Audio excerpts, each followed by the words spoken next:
Isang panibagong araw nga na naman at naari ang ating buena mano ngayon. Ang order nga dito ni customer ay 2 cheeseburger, isang Coke float, isang ice caramel macchiato at isang medium size na fries.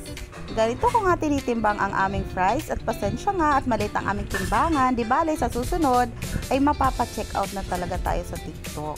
At dito ko nga nilalagay ang kahit na anong order ng burger sa burger box para naman maganda at hindi masira ang mukha ng ating burger.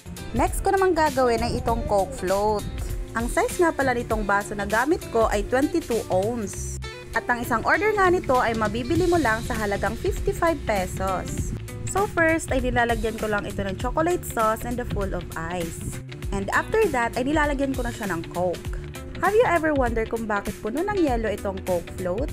It's because of the ice cream. Kailangan kasi puno ng yelo ang ating baso para mas lumutang ang ice cream. Para magiging ice cream float talaga siya tingnan. And don't you worry kasi itong aming Coke float ay mabibili mo lang ito sa napakamurang halaga.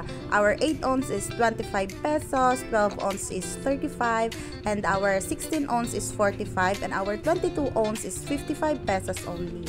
So next ko na namang gagawin is one of our best seller ice caramel macchiato.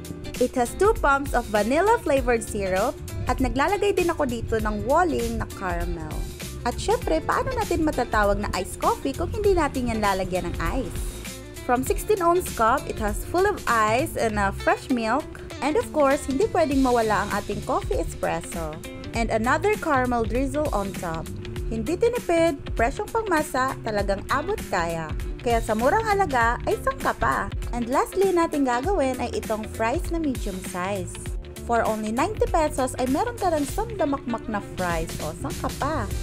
Ang napili nga pala ni customer ay itong cheese flavor. We have 3 flavors po kasi.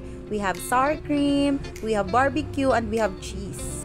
Alog-alogin ko lang ito hanggang sa matauhan ka na hindi ka pala niya mahal. Huy, humugot yung tindera. Ilagay ko na to sa kanyang lagayan at ready to serve na ito. Sa mga gustong umorder ay siya mag-PM lang kayo at pwede po kaming mag-deliver, pwede nyo po i-pick up at pwede rin po kayo mag-advance order. Thank you for watching! Ingat!